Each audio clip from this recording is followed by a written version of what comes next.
You found me at last. That's not an easy thing to do. Find me. Especially this place. By all means, please come in. You have nothing to fear here. In fact, I believe it's more the reverse. Considering the circumstances, I would say I have more to fear from you. Mr. Nevermore, I presume? Nevermore will do. I must confess, you do have me at a rather a disadvantage. But that's not mere titles, formalities, and names get in the way of our fun, shall we? Do I frighten you, Nevermore? Your kind always frighten me, but do not mistake my fear for a disadvantage. You'll find it is my greatest utility.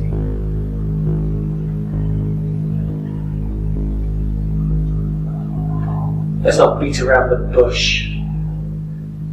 Why are you here? Oh, her! Well, I suppose it was a matter of time. I will have that. Is only a matter of time. Oh, that I have no doubt.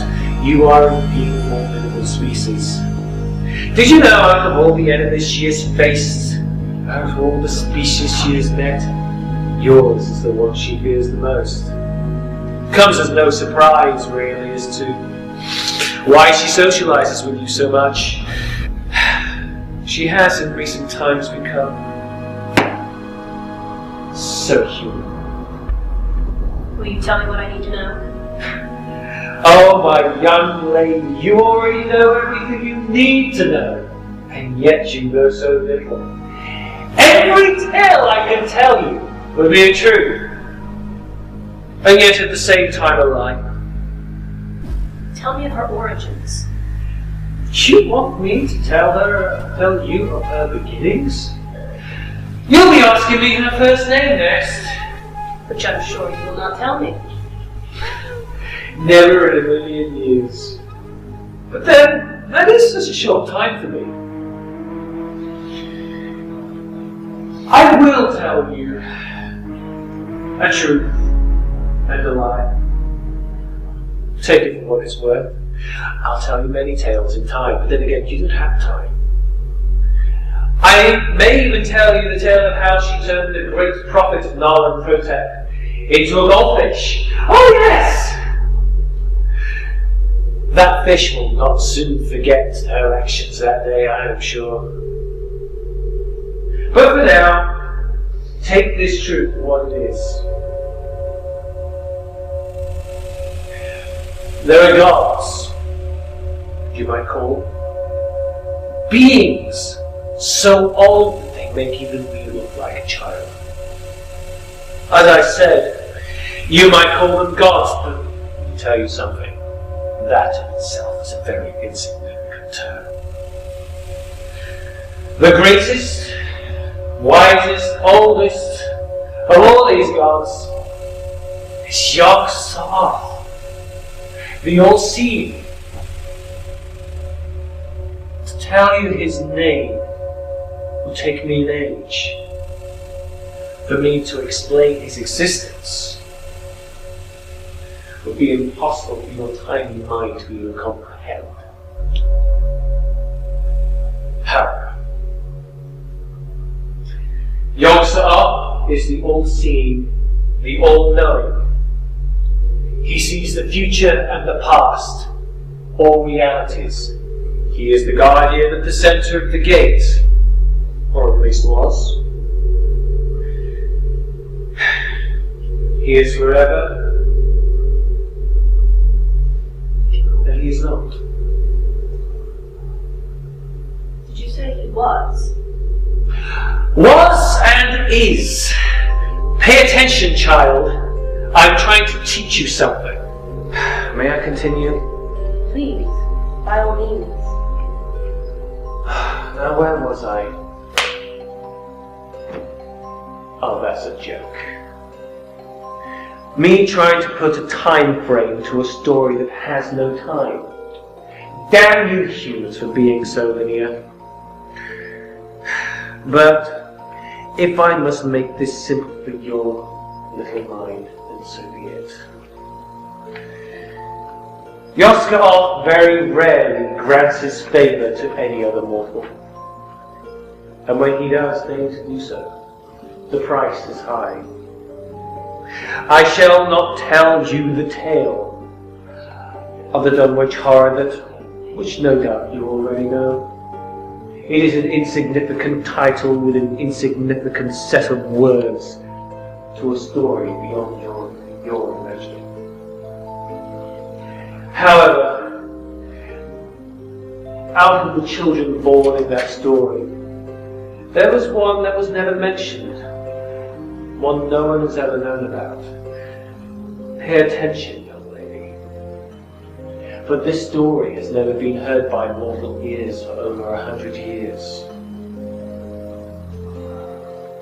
Unto Yogg-Sothoth was born a daughter. This child was born to be an extension of his world, only imperfect, blind to some things, and not also seeing. Isn't it ironic that something so perfect, so complete, desired something so imperfect and so incomplete? I wonder, does that sound familiar? Anyway, this woman was so beautiful, but her vengeance was terrible to those who slighted her. Oh, she did not revel in mindless carnage. No, to her was something more subtle. The sharing of knowledge, knowledge so ancient, so dark, so insane, that it would drive any who heard it to the point of madness. This madness was contagious to anything that tried to cure it. But I digress. She eventually travelled the world, saw things, experienced things, like all mortals should. Sadness, fear, joy, happiness. Eventually, one day, she even fell in love.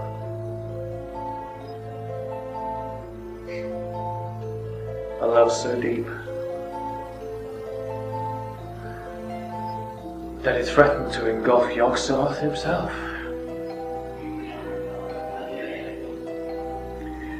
And for the first time, Yogg-Sothoth feared.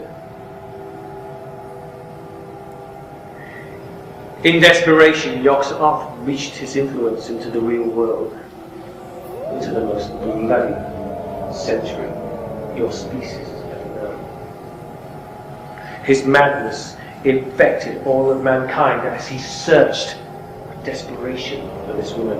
And yes, even Yogg-Sothoth's daughter could hide herself from him. After all, that's what he wanted. She hid from him for over 100 years. Eventually, he did find her. With the man he loved, with the man she loved. But what he discovered frightened him even more. She had bestowed upon this mortal all the knowledge, all the wisdom, and even a part of her immortality.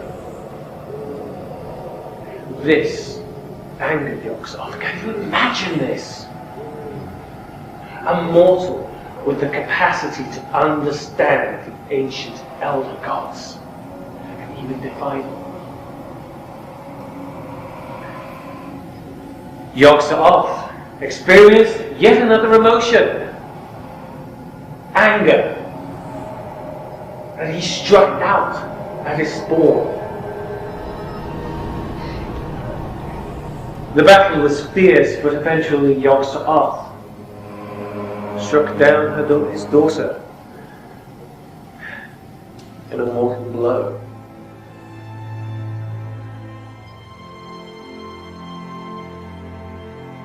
And then he felt sorrow and regret. Can you imagine? 1,000,000 lives lost over an entire century for the sake of God's redemption.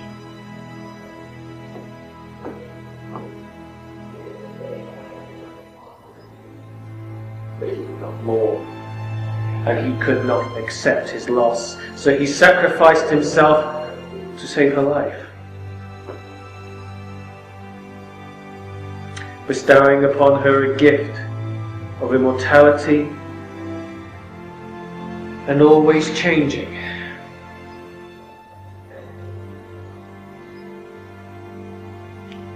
But that came at a great cost to himself. Now calcified in status,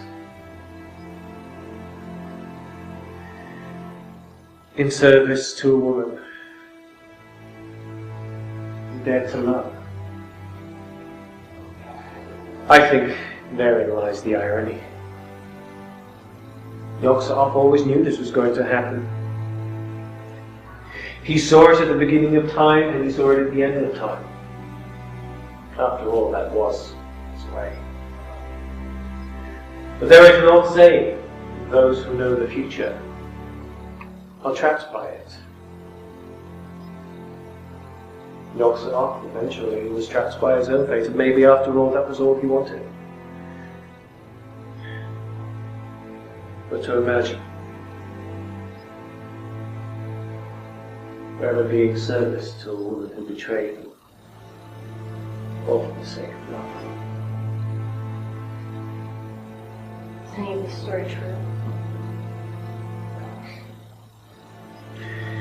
Yes and no. Like I said, it's both a truth and a lie. But it's as true as any other. Well, I won't pretend to understand your meaning behind your words, but you do know what it is I truly want.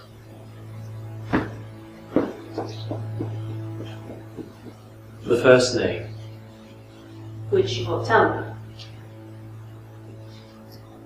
Nevermore. You really no choice.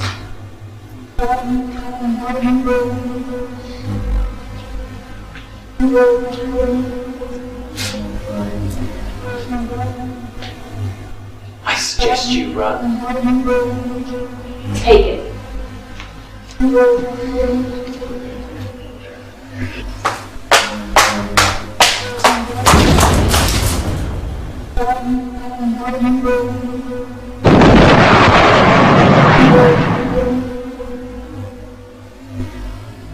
I told you. I always knew you were gonna take me in, but I never said I was going to make it easy. Well then, let me entertain you.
Deceased?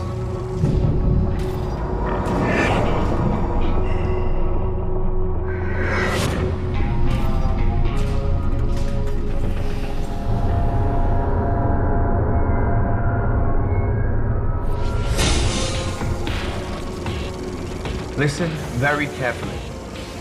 You're Jack the Ripper's next target.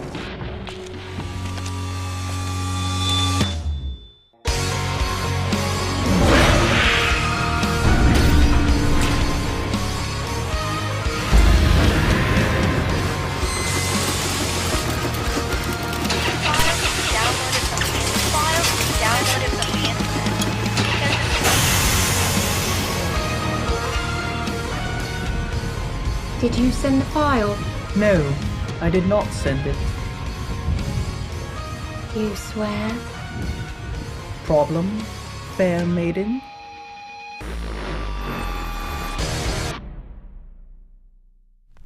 This is a plea to all of the net and whomever happens upon this video. I'm all alone and at the whim of a murderer.